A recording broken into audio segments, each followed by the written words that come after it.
Good day, and welcome to the Neogen Fiscal Year 2021 Year-End Earnings Call. All participants will be in a listen-only mode.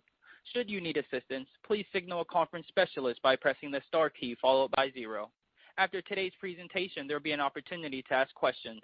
To ask a question, you may press star then 1 on your touch-tone phone. And to withdraw your question, please press star then 2. Please note this event is being recorded. I would now like to turn the conference over to John Adent, President and CEO. Please go ahead, sir. Thank you, Chuck. Good morning, everyone, and welcome to our regular quarterly conference call for investors and analysts. Today we'll be reporting on our fourth quarter and our full 2021 fiscal year, which ended May 31st.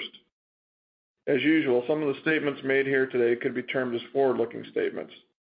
These statements are subject to certain risks and uncertainties, and our actual results may differ from those that we discuss today. The risks associated with our business are covered in part in the company's Form 10-K as filed with the Securities and Exchange Commission. In addition to those of you joining us by live telephone conference, I also welcome those of you participating via the internet. Following our prepared comments this morning, we will entertain questions from conference attendees. I'm joined this morning by our Chief Financial Officer, Steve Quinlan, who will provide detail on our results for the quarter and the year. While we're beginning to see some relief due to the rollout of COVID-19 vaccinations, particularly in the United States, Europe, and Latin America, we recognize that the pandemic is a global issue, and as a global company, we remain vigilant, continually monitoring the spread of any variants and any lockdowns that go into effect. We eagerly await our new normal, whatever that's going to look like, and we stand ready for whatever comes our way. While this year has been challenging, our dedication to serving our global community has not wavered. As was mentioned in the press release this morning, we're pleased to report record top-line growth, all while we took the appropriate steps to protect our people, focused on remaining connected with our customers, and grew our business.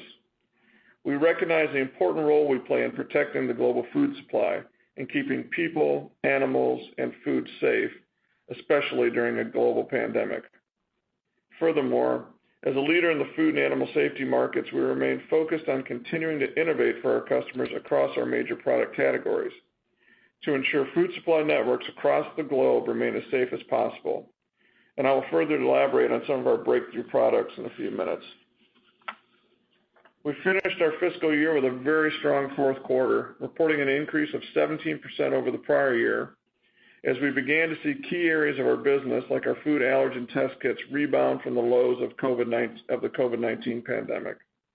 In what's been a challenging year, I'm extremely proud of our Neogen team members and their results. The new products that we launched in fiscal year 21 helped to lead this growth in all areas of our business. Despite our inability to travel and conduct much business physically face-to-face, our teams have continued to innovate and connect with our customers, providing new solutions that are making it easier than ever to detect potential hazards in the global food supply. I've mentioned Soleris NG system on past calls, but I want to do it again. This next generation spoilage detection system, which we launched in July of 2020, evaluates microbial activity and provides quality diagnostic to customers in the food, beverage, nutraceutical, cosmetics, and cannabis industries, helping us to expand on our food safety mission. In the fourth quarter alone, we saw Soleris equipment sales more than double over last year, bringing the growth to 64% on the year. In addition to Soleris NG, we recently relaunched our ThyroCare K9 hypothyroidism supplement, and sales have taken off very nicely as we regain share after leaving that market in 2016. Our December acquisition of Megazyme increased sales in our food safety segment, especially in the fourth quarter, as we've continued to integrate the company and their expertise in food quality and nutrition into our existing business. Megazyme's diagnostic assay kits and reagents are used to measure dietary fiber, polysaccharides, and sugars and acids such as lactose. This acquisition has added more products to our portfolio, which in turn have allowed us to offer more solutions to help meet the needs of our customers. We wrapped up our 2021 full fiscal year with revenue growth of 12%, with double-digit increases in both our food and animal safety segments, showcasing the continued strength of our two segments, stretching across dozens of industries across the world. All in all, a very strong performance in an incredibly challenging year. I'm now going to turn it over to Steve to elaborate a little bit more on the quarter and the year. Well, thanks, John. and good morning to everyone on the call today. Before I start with the numbers, I'd like to echo John's comments on just how proud we are of the quarter we're reporting on today. It was a very difficult year due to the pandemic, but our entire team pulled together and did an outstanding job working through the challenges. While we're seeing some loosening of restrictions, we're not yet through with these challenges. We still have many individuals working remotely and are experiencing some adverse effects of supply chain and workforce shortages.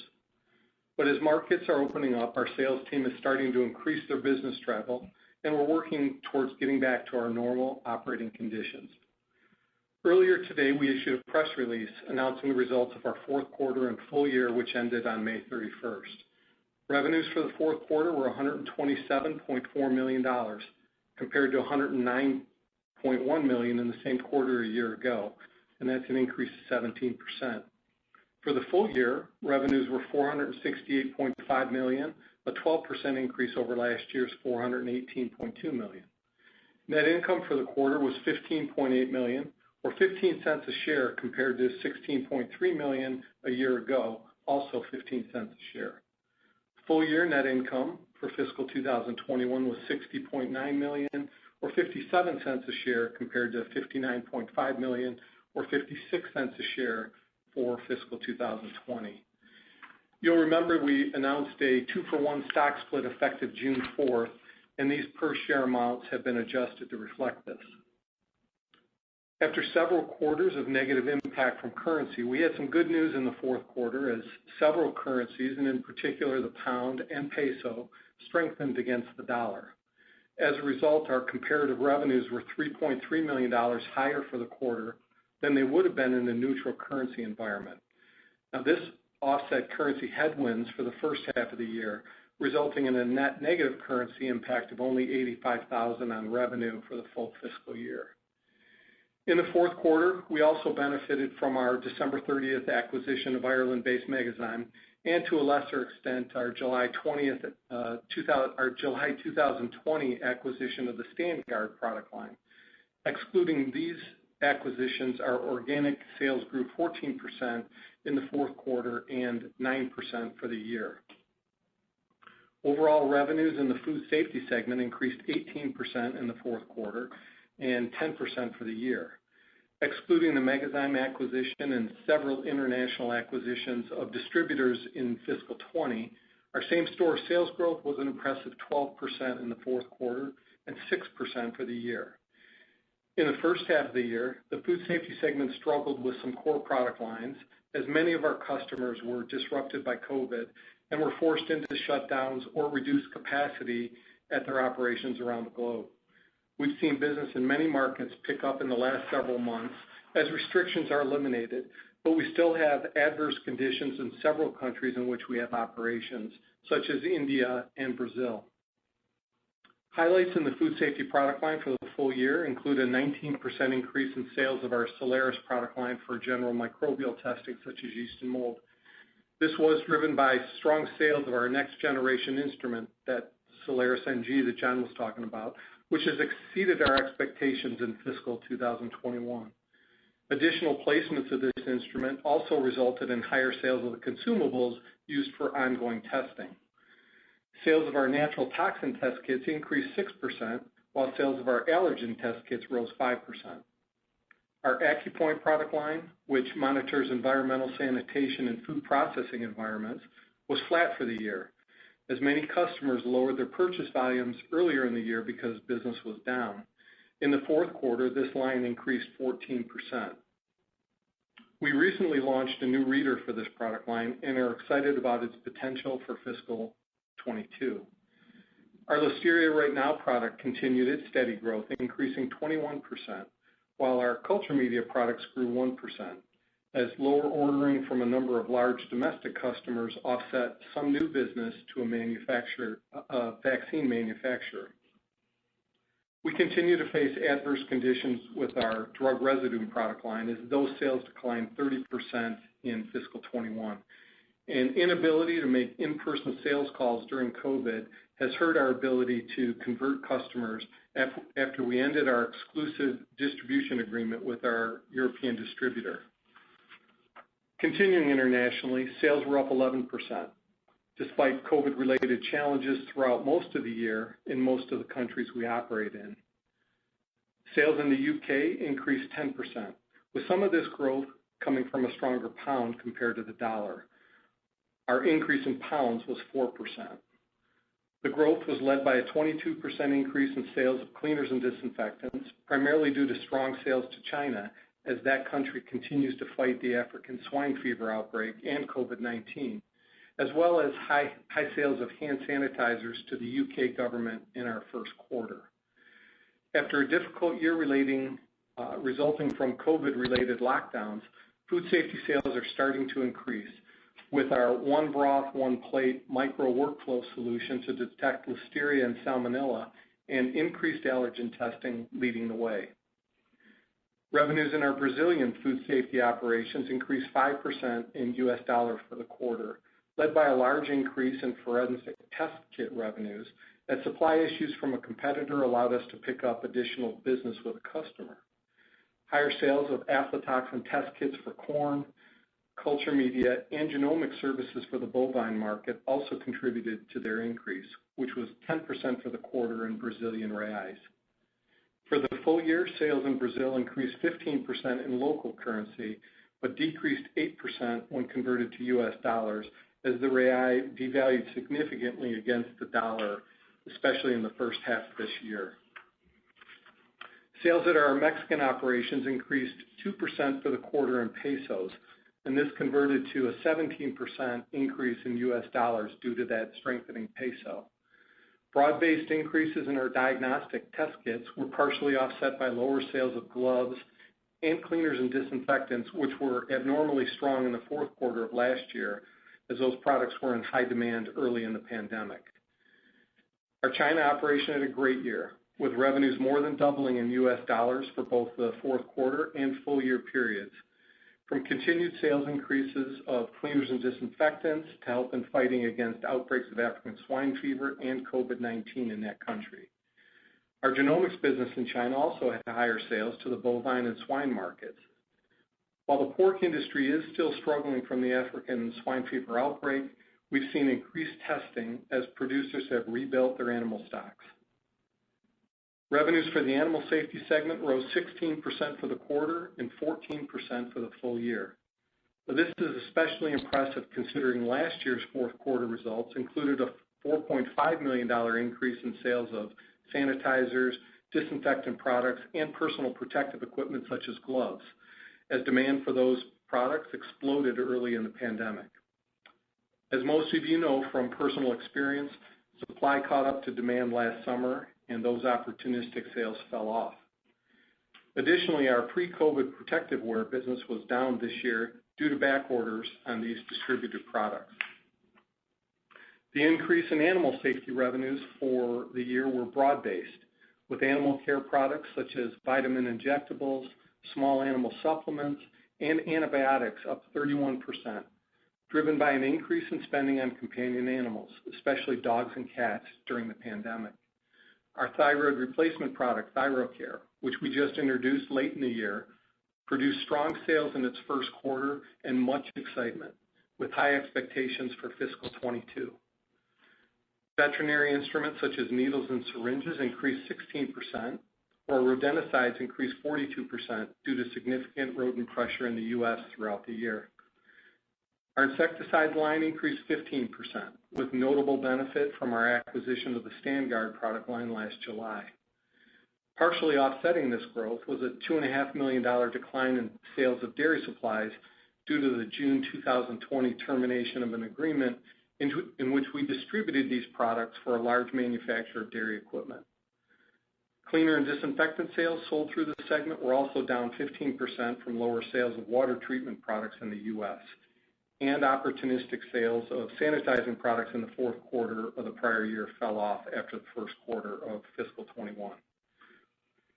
Revenues at our Lincoln, Nebraska genomics lab increased 17% in the fourth quarter as companion animal sales continued to grow, with pet adoptions increasing significantly during the past year as a result of COVID, and our service was offered in more retail operations. We also benefited from a 15% increase in bovine sales from higher sales to beef associations and dairy AI companies. For the full year, revenues in Lincoln increased 10% for the reasons just listed, with additional increases in the aquaculture market earlier in the year, driven by a new partnership with a large customer and a new test for shrimp. Our business in Australia rose 71% for the quarter and 78% for the year. Now, a portion of that full year growth is from our acquisition of a food safety distributor at the end of February 2020, which added to our product portfolio in that country. But if we exclude those new sales, our organic growth for fiscal 21 was still an impressive 59%. Our sales team exceeded expectations with the food safety products, and our genomics lab continued to post impressive gains. Sales of companion animal tests more than doubled, as Australians also flocked to pet ownership during the pandemic, and we recorded a 39% increase in revenues to the beef market. On a worldwide basis, genomics revenues increased 21% in the fourth quarter and were up 13% for the full year. Gross margins were 45.3% for the quarter, compared to 47.4% last year, as we recorded large increases in supply chain and personnel-related costs.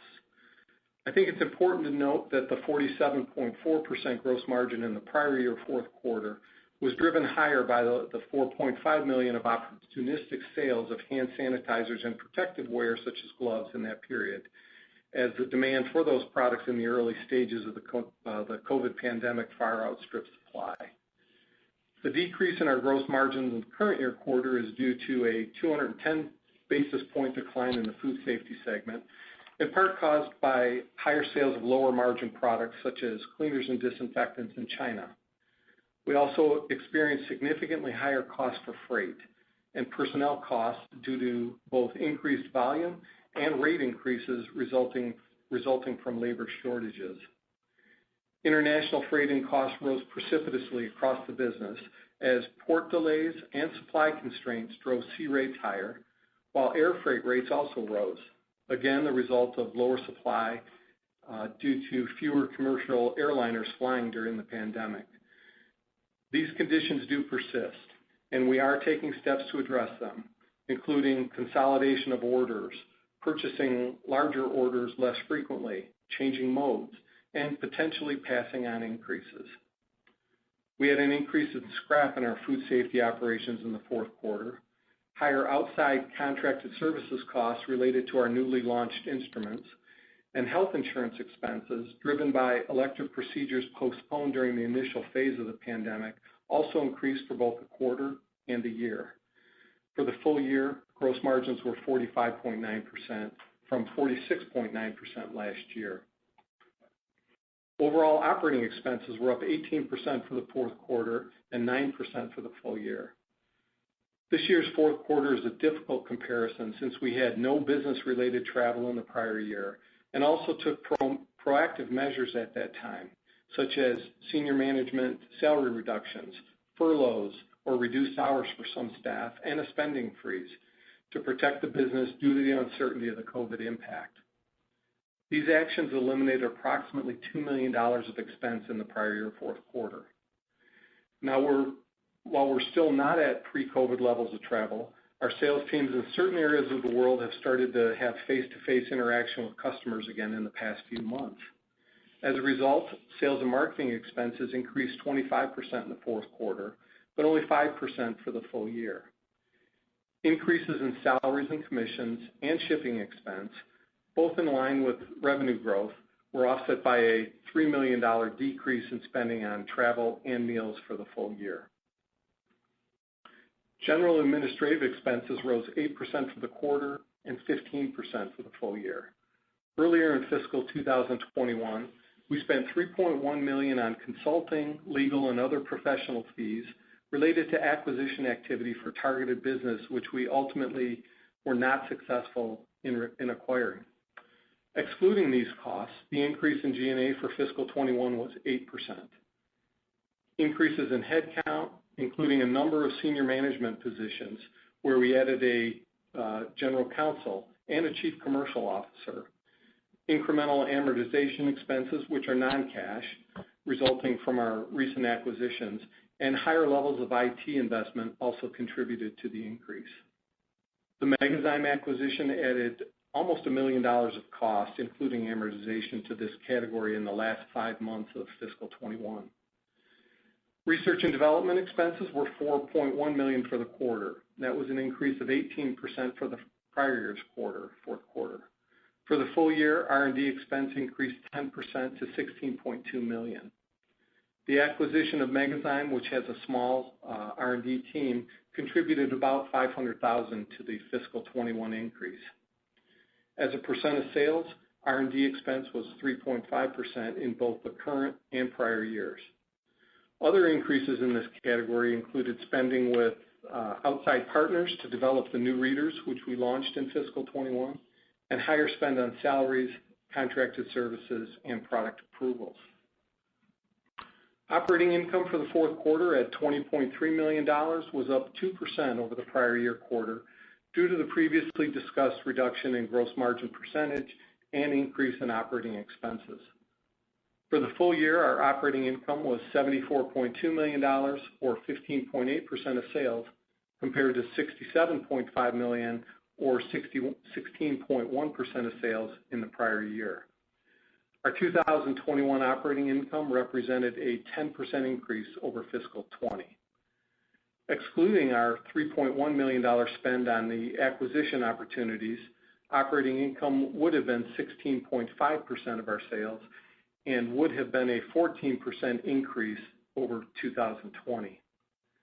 While John and I know that we have plenty of room for improvement in this area, we're very proud of our 2021 operating performance, particularly given the pandemic and considering the supply chain and labor challenges we've experienced in the past year.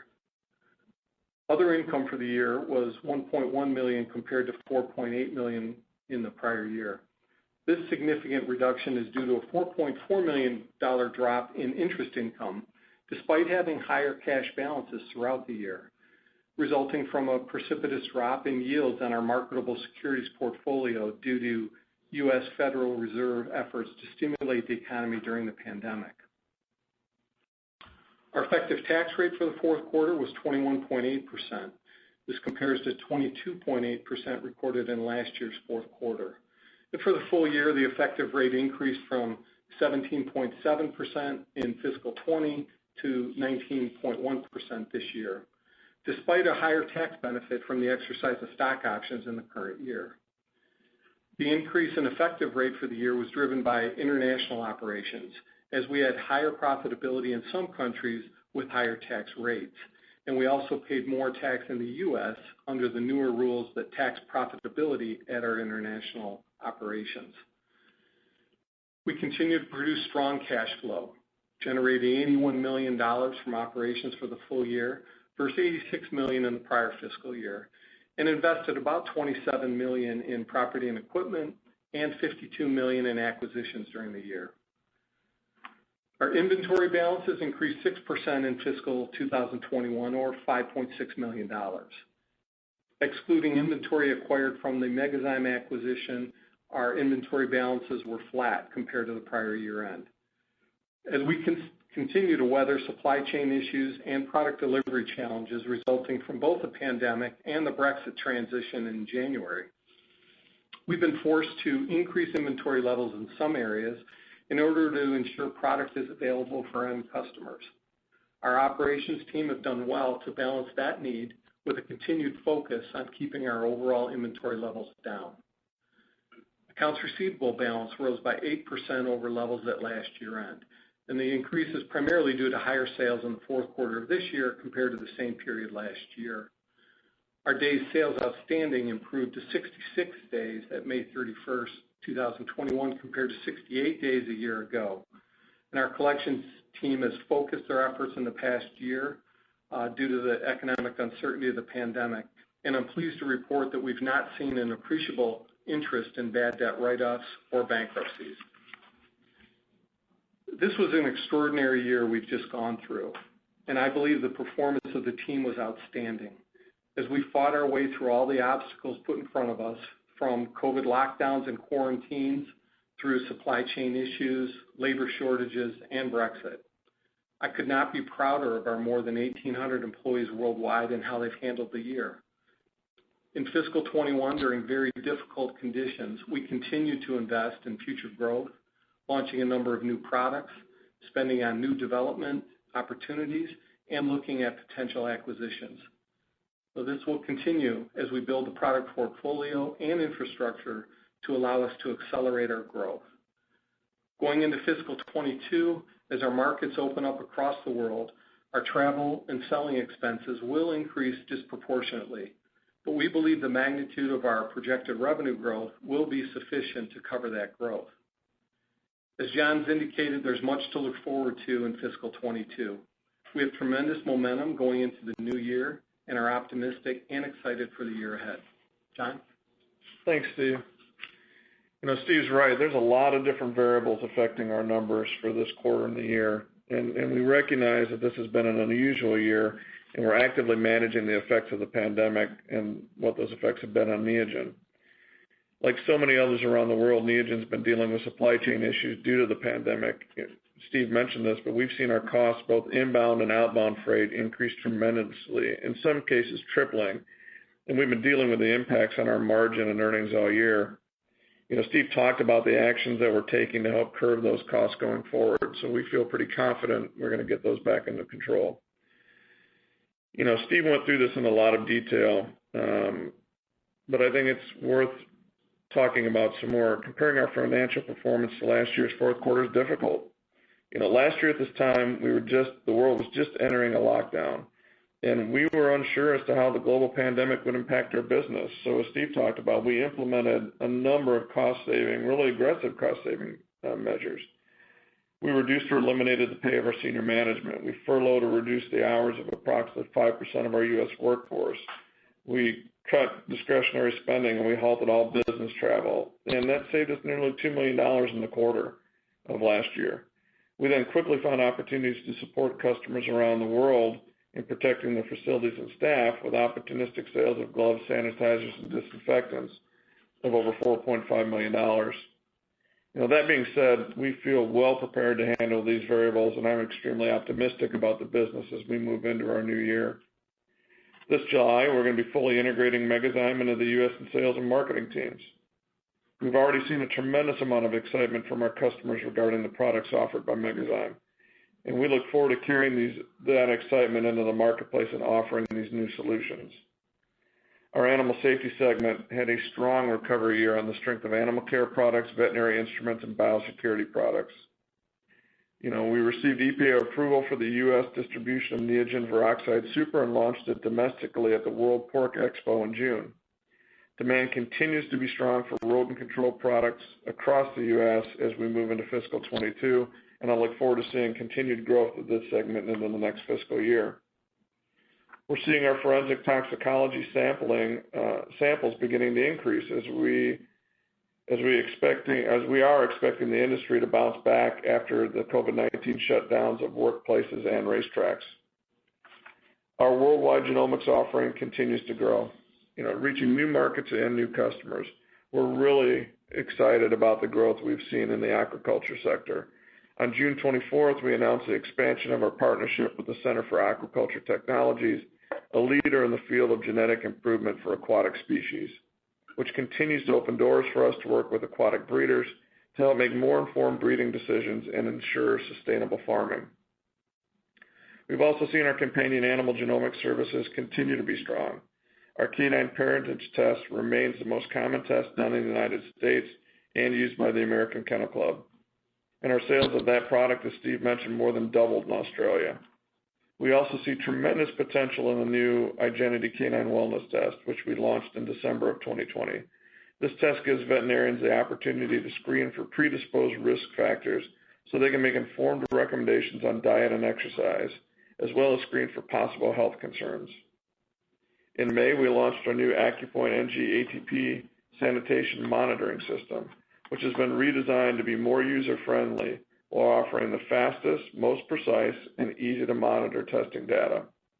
We feel confident that this new system will continue to gain market acceptance within the food, beverage, and healthcare industries in fiscal 22.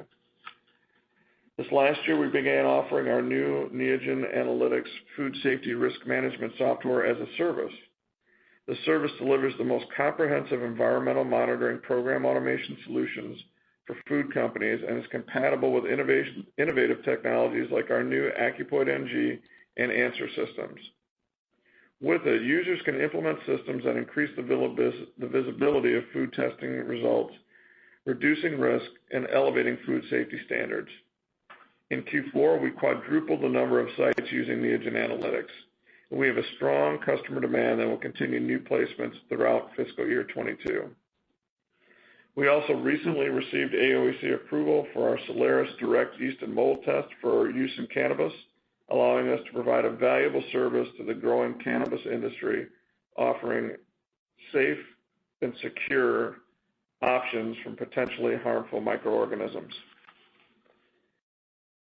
Yeah, I agree with Steve. I was very proud of our Neogen team members for how they were able to tackle a very challenging year head on and doing it by leading through new products and acquisitions, continuing to grow our market share, and giving our customers solutions that make their jobs easier and the global food supply safer. Our entire team has done a great job of adapting to the changing business landscape and working hard in order to give us this positive momentum going into the next fiscal year. We have several new product and service offerings preparing to launch that will help our customers protect the people and animals they care about. I am really excited about our continued growth and expect a strong fiscal 22 year. I'll now open it up for any questions that you may have. We will now begin the question and answer session. To ask a question, you may press star then one on your touch-tone phone. If you're using a speakerphone, please pick up your handset before pressing the keys. And to withdraw your question, please press star then two. And at this time, we'll pause momentarily to assemble our roster.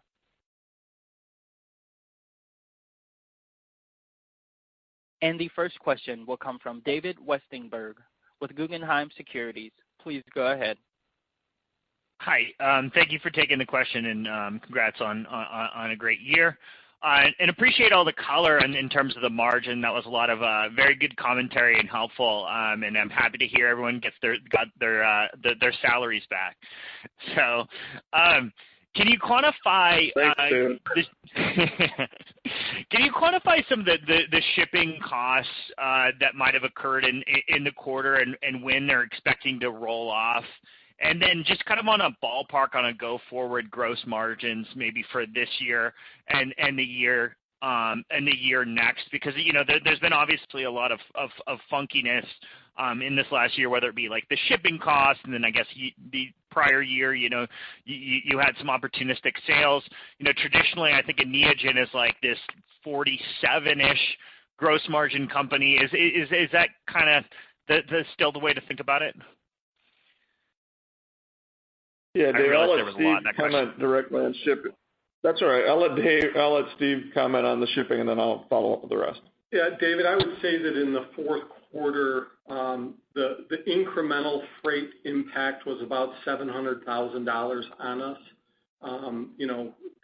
It was more than the volume increase. And then going to your question about, what we see as our margin profile going forward, I think you're probably on that 47%. Is probably about right. I think that's an achievable target for 22. And, obviously, as you know, a lot of that depends on product mix and, just how that rolls out. And you also asked about what we see in terms of freight for next year.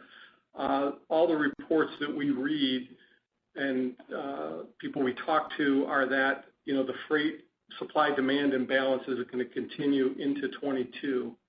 So, John, do you have more to add? Yeah, and I think, Steve mentioned some of the things we're doing about it, David, right, is we're going to make sure that we're doing full truckloads, full container loads, planning, looking at ways that we can be more efficient. We're looking also at, these costs are coming through, so our customers know these costs are coming through, so they're expecting price increases, and we don't want to disappoint them. So we'll see some of that happen within the year, right?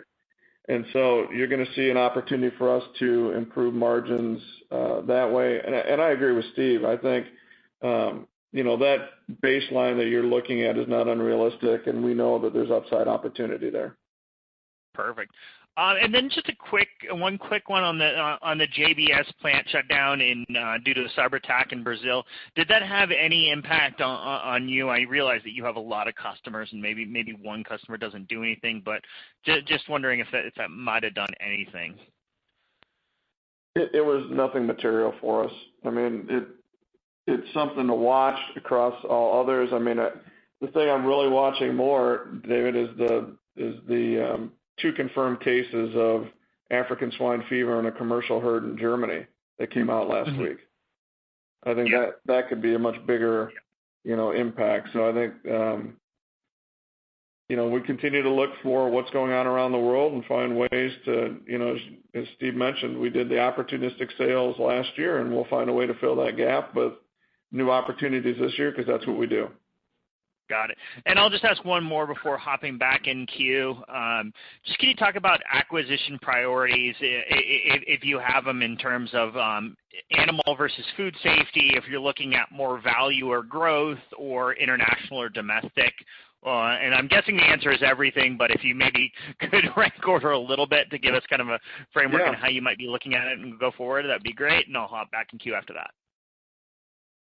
Yeah, no, we've got a very good plan on the way that we evaluate our acquisitions. I mean, we've identified the markets we want to be in and any ancillary markets that we feel are important. And Megazyme's a great example of that. I mean, you wouldn't think about Megazyme, does it fit what we consider true food safety? It's more around food analytics. But it really is a excellent fit for our business because it's the same customer type and allows us to increase our products and pipeline to that same customer. And I like to think about it as it gives us the other side of the consumer package box. On one side, we're talking about it's allergen-free, it's nut-free, it's gluten-free. And on the other side, we're talking about, how much dietary fiber it has, how many polysaccharides, what are those other measurements that are important for consumers? So it's really a nice expansion for our business. So we've done a really nice job of looking at the markets we want to be in and then the regions we want to be in, because I think we're underrepresented in some regions. We have a lot of opportunity worldwide to continue to grow, and I think Australia is a great example. You look at what we did, 4 years ago in Australia when we bought the genomics business there, and then we brought in our animal safety products, and we added the food safety distributor, and man, look at that business. It's just growing like crazy, and they're doing a great job. So we see that model. We like that model. I think that when I look at it, and as a team, what we've talked about is, our priorities really are around growth, and our bigger growth markets are food safety and genomics. And I think those are 2 key areas that when we say if we had our preference and we had 3 equally accretive businesses, we're going to look at food safety and genomics first and then animal safety second.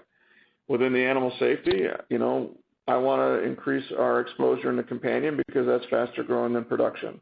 Now, they're all great businesses, as we've shown this year, right? All the businesses grew double digits, so they're all great businesses. So it's kind of like picking your favorite child. You don't ever talk about it in public, but you have to do it sometimes behind closed doors. So, that's kind of what we look at is we love all the businesses we're in, but that's where I would see our focus. Thank you. The next question will come from John Krager with William Blair. Please go ahead. Hey, thanks. John, can you maybe, I know you guys don't give official guidance, but could you maybe just sort of step back and talk a little bit more about key priorities and goals for fiscal 22, since that's just getting started, and also, what you think the key headwinds are? You talked a lot about supply chain, for example. Do we expect those headwinds to actually get worse, or just a question of when they might start to ease a bit? Thanks. Sure. Thanks, John. So I think for priorities, it's continuing the momentum we have, right? And even though we were in a very difficult environment last year, you think about it, we've launched, very significant products and platforms with our AccuPoint NG and our Solaris NG in a covered environment. We had a lot of discussion about, do we do that? Because we have to meet customers face to face to explain the benefits of this. And the team did it in a very challenging environment and did a great job, and we have great acceptance. At the same time, we continue to invest in new products. So we've got new stuff coming that is a priority. So it's really continue to drive market share gains and adoption of the things that we launched this year and the new products that we have coming. And so we're really excited about what's coming down the pipeline, and that's going to be our focus to make sure that we continue growth. We've done a nice job. I think if you look at where some of our competitors have reported for the last quarter, our growth is significantly higher. So that tells me we're taking market share on the food safety side and the animal safety side, which is, where we want to be. We like being in growing markets, but we also want to continue to grow faster than the markets. I think the headwinds are going to be, last year headwinds were on customer shutdown and how are you going to sell. I think headwinds this year are going to be on the cost side, like Steve talked about with supply chain. And Steve talked about another one that's going to be a challenge, which is headcount. I mean, it is challenging now to find hourly workers for the plants and the jobs that we have. And, I think everybody knows the reasons why that is, and, I won't get into many discussions about that, but it's just been a challenge. So we've had to be very aggressive. We've had to be very creative. It hasn't caused any we've done a great job. Our operations team has done a fantastic job. We've had no back orders or shortages because of that, but it is something that we're battling every single day and trying to find employees and keep jobs filled. So those would be the two major headwinds and also our objectives. Great. Thank you. That's helpful. Steve quantified the freight hit in the fourth quarter. I think you said $700,000. Curious, do you think you're losing out on any sales due to stockouts and delays as well?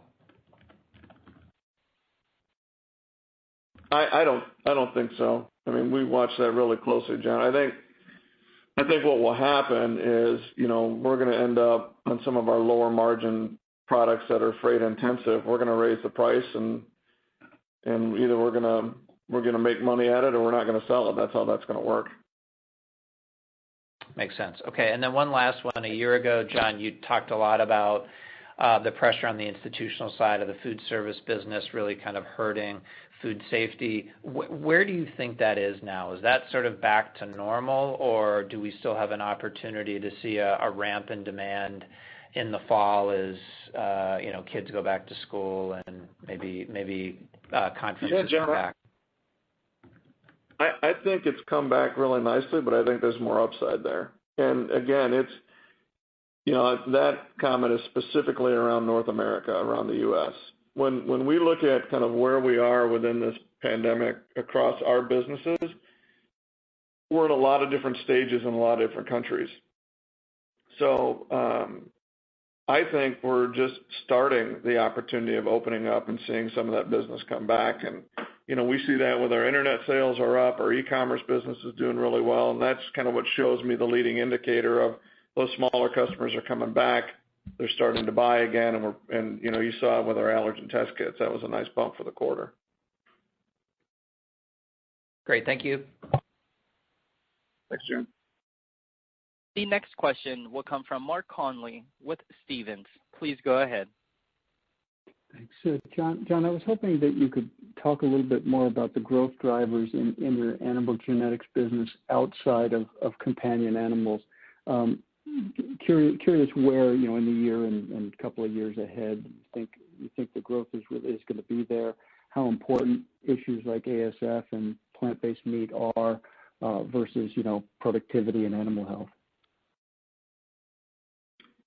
Yeah, Mark, I think that when you look at the growth drivers in production animal, a couple things that stand out. One is the adoption, right? We still have a tremendous opportunity to increase our customer base with adoption in beef and dairy. And we've talked about this in the past, right, about how we do very, very well with seed stock producers who understand the value and the traits they're looking for, But as we start to go farther down the food pyramid and we start getting into more commercial growers, kind of what we're doing around the cow-calf producer, the dairy producer, and then even going deeper into the feedlots, that is a big, big opportunity for us. And we're just really scratching the surface on that because it's more of a blend of phenotypical and genotypical data to make sure that you can take the genotypical traits and make decisions around phenotypical, around feeding an environment to produce the best outcome. So those are the things that really get us excited about production agriculture within the segments we're already in. Secondarily, like we talked about with the aquaculture business, that business is up very nicely, and we see a tremendous amount of opportunity with our new shrimp test, our white leg shrimp test, which we think is going to be very, very big. That's going to help us grow in regions of the world where maybe we're underrepresented. I mean, if you think about Southeast Asia, that's a market that we need to do. We have opportunities for growth in, and we think this could help be the platform for us to really drive the Neogen story into some of those markets. So we think there's a tremendous amount of upside, and I also think companion's there too. We continue to see that as a growing market, and we've got opportunities around that genomics business, and it's something that we're focused on and things that we want to continue to invest in. You mentioned the Nebraska lab. Do you get to a point at a facility like that where you have capacity constraints or reinvestment needs that are significant? Yeah, we just expanded that facility. We spent quite a bit of money over the last couple of years increasing the footprint. I think we almost added 50%. We may have doubled that facility. We doubled that facility in size over the last 2 years. So, that's the thing, right, that's challenging with Neogen is you have to stay ahead of your growth curve. So we have to keep building and investing to make sure that we have the facilities to continue to grow. And we've done a really nice job of doing that so far. But yeah, we always look at that. I mean, I don't think it's so much I don't think it's as much as a footprint or equipment issue it is labor. So we're looking at what are other things we can do? So, we have, with our growth, we have now genomics labs in China, Scotland, Australia, Brazil, Canada. And what we do is we say, okay, where before a lot of that stuff was flowing into Lincoln because we didn't have opportunities. Well, now we can offload that into those labs that are more local, which increases the capacity of Lincoln, which allows us to grow more internationally. And we see the exact same thing. We just did a recent promotion of a team member in Brazil where she was running our genomics business in Brazil. Now she's taking over all of LATAM, which means she's going to be coordinating our efforts in Chile, Uruguay, and Argentina and Mexico, which is going to allow us to leverage that lab better in Brazil. So those are the things we're doing to make sure we stay ahead of our growth curve. Super. Just one question on one of the big protein producers is having a significant listeria problem right now. I wonder how that affects your marketing program. Do you tend to see a surge in interest after stuff like that? I mean, obviously you've got a lot of functionality and other stuff that's more important to the longer term, but I'm just curious how it affects the short term. We do, and no, listeria is a key basis. I mean, any pathogen, right, that's going to kill people, we want to make sure we can protect the food supply on. So we do see that because all of a sudden, sometimes, everything's good till it's not, right? And people are going along and like, oh, it's been good, and then they see a competitor have an issue, and everybody kind of says, oh, let's do a couple more audits, and let's talk to Neogen about their analytics platform so we can put that in so we can get real-time data, on an hourly basis to make sure that we are meeting the needs of the government and our customers and putting the safest food out there we can. Just one last question. Are there any parts of this inflation that you're fairly confident are permanent as opposed to some of the temporary stuff like maybe freight? I don't know. I think back when fuel prices were high, what was that, 7-8 years ago, and all those carriers put in a fuel surcharge, and then fuel prices dropped by 50%. And gosh, for some reason, there was a fuel surcharge still in there. So, I don't know. I'm skeptical, right, around their ability to lower prices. So what we need to be is we need to increase our efficiency, and that's what we look to do. Is what are the ways we're going to increase efficiency to make sure that in a rising cost environment we can leverage our size and scale to continue to be more efficient than everybody else. Super helpful. Thank you. You bet. Thanks, Mark. Again, if you have a question, please press star, then one. Our next question will come from David Westenberg with Guggenheim Securities. Please go ahead, sir. Hi, thank you for taking the follow-up. I just want to dive in. You had a lot of great commentary in terms of where kind of the cost inflation is. You mentioned labor as a component. Do you feel comfortable with over maybe the next couple of years to add pricing in excess of maybe labor inflation, or if you think maybe relative to competitors, how do you feel with where your labor inflation is? Are you kind of probably just kind of equal the industry? I traditionally think of Neogen as being a very lean, strong operating company. So I'm wondering if you would have any differences relative to your competitors in terms of the labor cost component. I think we are lean. I think we do a really good job of controlling our operational expenses.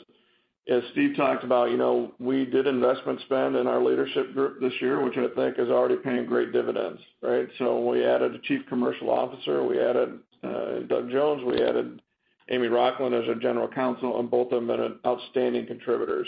So, we see that as an investment spend for growth because they're going to help us drive growth forward. I think we I don't think we're out of the market on the way that our costs are, and I do think that pricing is a function of a lot of things. I mean, we're bringing new technology that's very valuable and that other people don't have, that allows us to show a lot of value to the customer, which in turn allows us to have a lot of value in pricing. When you have more commodity type products, which some we have some steel type products in our instrument type business on the animal safety side, it's a lot harder to do premium pricing in those. But in our core businesses, we are the market leaders, we are the technology leaders. We feel that we differentiate quite well against everybody else, and we're leading the pack, which allows us to build a lot of value for our customers and take a little bit of that value for ourselves. Great. And maybe for my last question before I hop off would be 5-year outlook for Solaris in terms of a growth rate. What you see, it sounds like a pretty promising new product, and just as it sounds like it would be margin accretive, particularly in its consumables. But I just want to confirm that would be a margin accretive growth area. Thank you. Yeah, it's a margin accretive growth area, and we're pretty excited about that technology, and even the way we're growing into what we would consider not food, because cosmetics is basically not food, but it is safety. And so we've got other markets that we're growing with that product line that we're pretty excited about. So we're going to keep pushing that.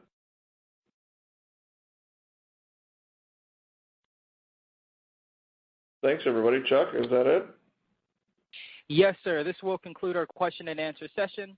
I would like to turn the conference back over to Mr. John Adent for any closing remarks. Please go ahead. Yeah. Thank you, Chuck. I think, as you saw from our press release and the tone of Steve and I's comments, we're excited about the year in front of us. Once again, Neogen's diversity in our portfolio and our markets has really shown the strength of the company, going into this post-pandemic marketplace. So we're really excited about where we're going to be for the future. I appreciate all of you being on the call today and supporting us, and I hope you have a great rest of the day, and we'll talk to you in September. The conference is now concluded. Thank you for attending today's presentation. You may now disconnect.